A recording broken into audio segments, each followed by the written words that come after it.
How's it going, everyone? Welcome back to another video. Today we're going to talk about the bond store and what tanks I think are worth it for you to actually pick up if you have a spare, 8,000 or 15,000 bonds, depending on what tank you want to actually get. Now, I will say the bond store is always subject to change. There will be more tanks being added. I doubt there'll be any removed, but who knows?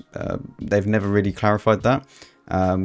However, normally new tanks come in every now and again, so I'll update this as and when that happens. So let's get straight into this, shall we?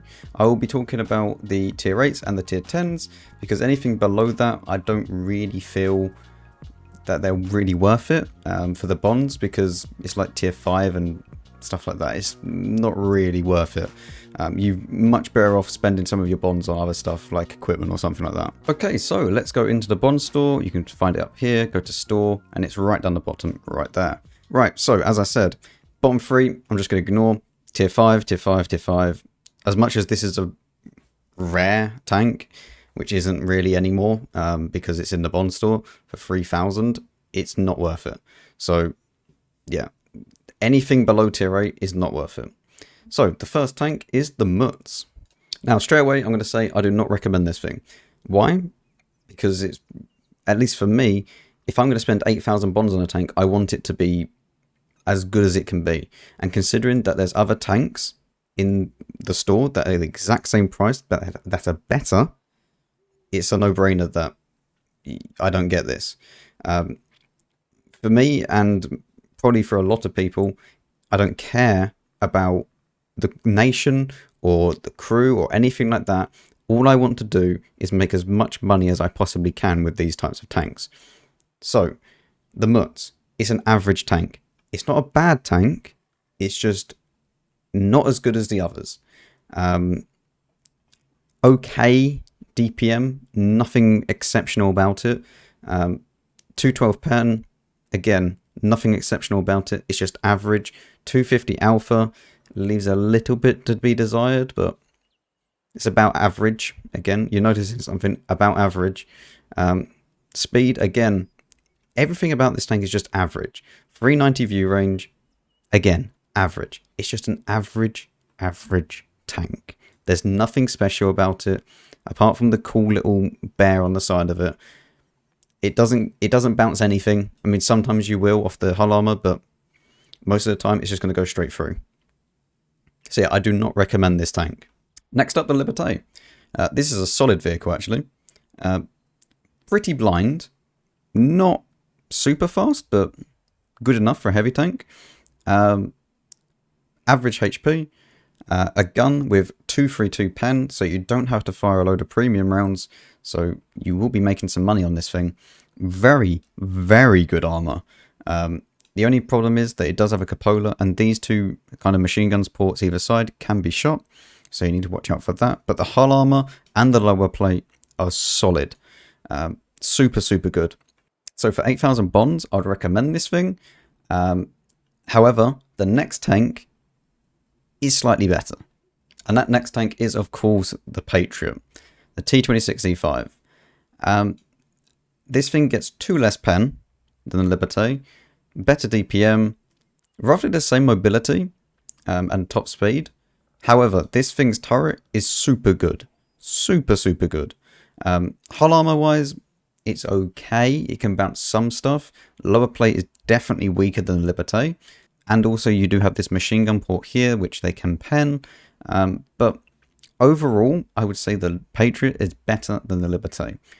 So for 8,000 bonds, I would recommend this first, and then the Liberte, because this is going to earn you a lot of money. 230 pen with good DPM, with good view range as well. This gets 20 more view range than the Liberte. So it's just a solid all-round vehicle. And honestly, the best vehicle in the bond store if you want to buy a premium at the moment. So yeah, this thing is just the best. Now, I said that the turret was slightly better. It does have a cupola, yes, but this cupola is like stupidly hard to pen. It sometimes just ricochets off randomly for whatever reason.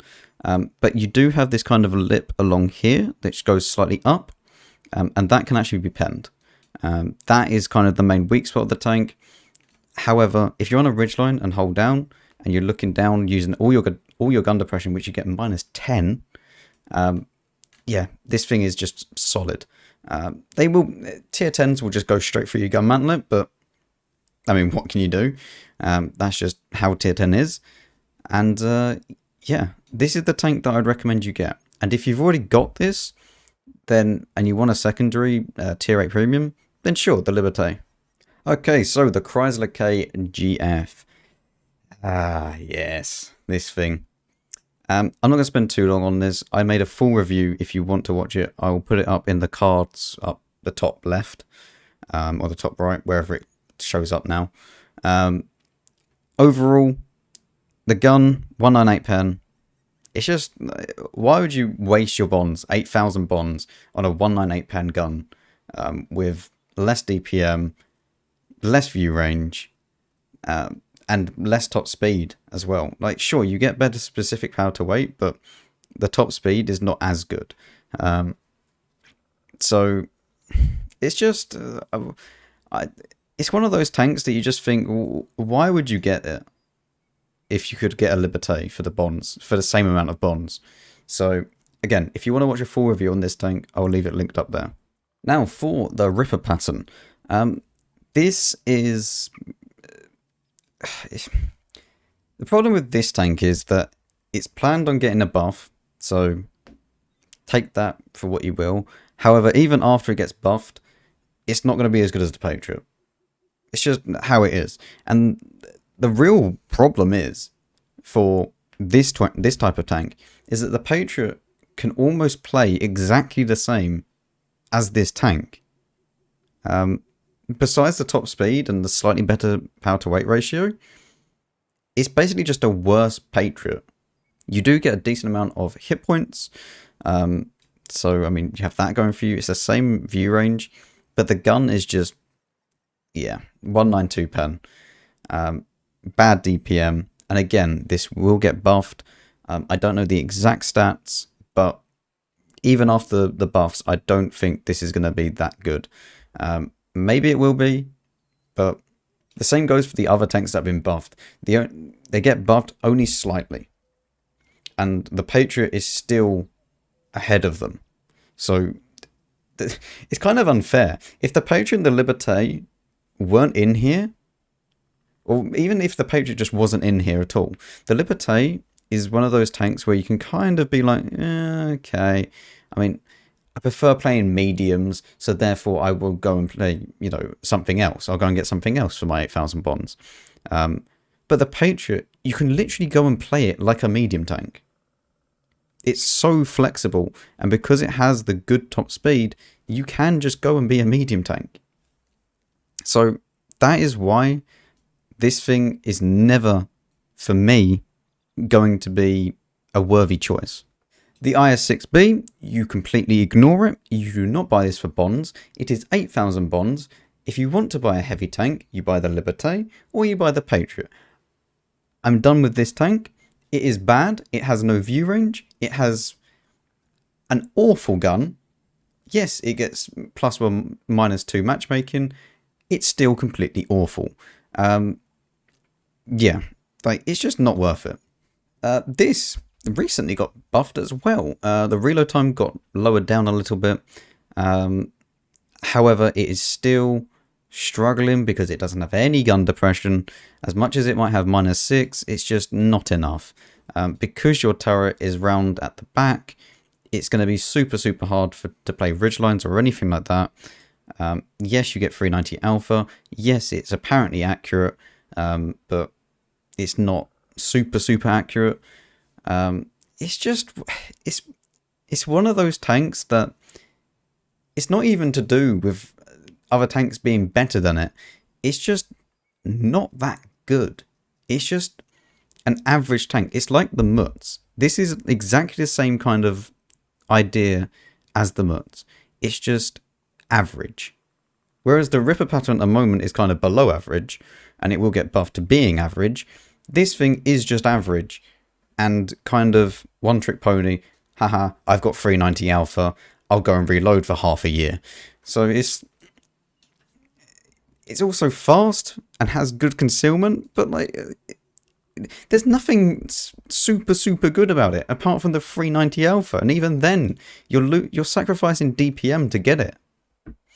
So yeah, don't get this either. No. No. Okay, I should probably talk about these. This thing has no DPM, no view range, basically no armor, and goes at 30 kilometers an hour. And also, to top it all off, has no camo. So this thing goes forwards, sees a tank, poos itself, gets shot, dies, and you've just wasted 10,000 bonds. When you could spend 2,000 less and get a Patriot. This thing goes forwards, sees a tank, thinks, I have strong armor, no problem. Misses its shot because it's aiming for nearly 3.1 seconds and has 0.44 dispersion. I mean, it has 221 pen, but means absolutely nothing when you can't even hit the target. Has no view range, 42 top speed. I mean, mobility's decent, but yeah, it goes forwards, thinks, I have solid armor, pike nose front, and they just pen your turret, because your turret is useless on this thing. It's a stock T10 turret, it can be overmatched here, it can be penned up here, it's useless. It is a bad tank. Do not waste your bonds, 10,000 of them on an IS-5. Okay, so they are all the premiums. So again, I recommend Patriot, Liberte, but if you've already got a Patriot, and if you don't have a Patriot and you don't have any of these, just get a Patriot. Like, it can play medium tank, it can play a heavy tank. It is the best by far in this list. Even the more expensive ones, which you would think, oh yeah, these are expensive, they're good. They're only expensive because they're Clan Wars tanks. They used to be only available within Clan Wars that you could then get at the end of it. So yeah, like, these are only expensive because they're rare, which they're not rare anymore because they're in the bond store. Anyway, Patriot first, Liberte second, and then, I mean, pretty much anything you want if you really want a third tank. But besides, I would only recommend you buy one. But I'd only recommend you buy one premium tank, and then save your bonds on getting bonded equipment after that if you're kind of a free-to-play player and stuff like that. So yeah, that is my recommendations. Let's now move on to tier 10s. This thing, the old FV215B, not the 183. It's not got the big old derp gun. This is the old tier 10 heavy tank that used to be on top of the tree.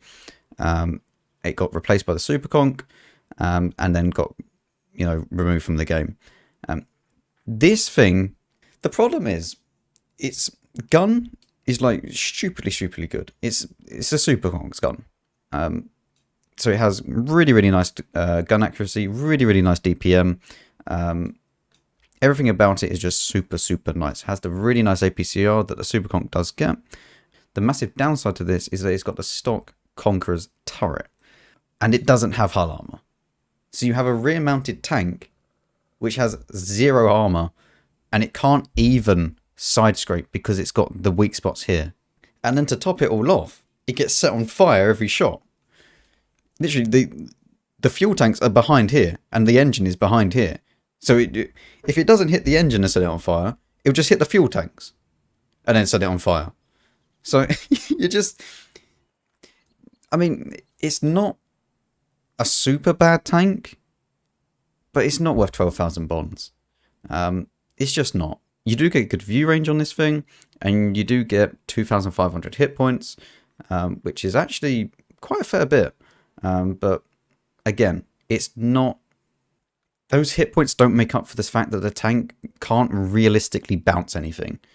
And the gun also... I mean, the gun makes up quite a bit for why you would want to buy this tank, but you're going to get penned in the turret. This cupola is very obvious and very easy to pen. So yeah, I don't recommend this thing, not for 12,000 bonds. It is slightly cheaper than the others, but still. Which is sad. I would love to actually play this thing and get it, but it's just not worth it for 12,000. Now, the 121B. Now, this thing is going to be slightly different because it is going to get a buff. And the buff is substantial to the tank. I'll quickly flash up on the screen. Let me just read off what these buffs actually are. It is going to get a reload time buff that goes down from 8.7 to 8.1, which means that its DPM goes up from 2.68, 2.7 let's say, to 2.9. Forward speed is going to be increased by 5 kilometers an hour, and so is reverse speed. And also, it's going to get a buff to the turret and hull armor. It's going to have 275 millimeters of frontal armor and 200 on the side for the turret. As well as that, it's going to have 135 on the hull armor and 80 around the sides. So, yeah, this thing, after the buff, if those go through, is going to be an absolute monster. I will demonstrate something. If we add this to comparison, and let's say that you put on bounty, and then you run food, at the moment, it gets 3.5k base DPM with 0.29 accuracy and 6.6 seconds reload. This is pre-buff. It's going to be like the AMX 30B. It's going to have like a 6-second reload, a nearly 4k DPM, and it's going to have 350 heat. Yes, that's right, 350. Not 340 like the rest of them. You get 261 and then 350 heat. Yeah, it's going to be a monster. So, when this video is getting recorded right now, it is May 2021. Save your bonds, because once they buff this thing, then I think it'll be worth it for the bonds, and it'll be like the best in there. I'm going to quickly talk about the M60, which is obviously the last tank. This thing is a Leo, basically, that can fire 350 heat. All of these Clan Wars reward tanks get 350 heat, besides obviously the ones that just get APCR, but they're not in this bond shop, so we don't need to talk about them. This is a good tank. However, if those changes go through for the 121B, this thing is going to be mental. Yeah. So, save your bonds. Should get released relatively soon, because they were talking about it for quite a while ago now. Or even just buy it, because if they're going to buff this thing, they're going to buff it a little bit anyway, even if it's not to the extreme, and it's still going to be like an insanely good tank. Yes, it doesn't have super good turret, because obviously it's got cupolas either side, but you can still bounce some stuff. It's low profile enough. I don't mind this thing. It's not that bad. Has good enough aim time, monstrous view range at 420, which means that you're never going to need coated optics on this thing, even if you're going to use fire extinguisher. If you're going to buy one tank for 15,000 bonds, 121B, at least at the moment. Obviously, I said if more tanks come into the bond store, I'll go through them and obviously compare them to the Patriot. I'll obviously compare them for you. Yeah. That has been my review of all the tanks in the bond store. Hopefully that's been helpful to you. If you have any questions about any of these tanks, then obviously feel free to comment, and I will reply to you as best as I can. So yeah, thank you very much for watching. Hopefully I'll see you all in the next one, and yeah, don't forget to like and subscribe. Helps me out greatly. Anyway, I'll see you all in the next one.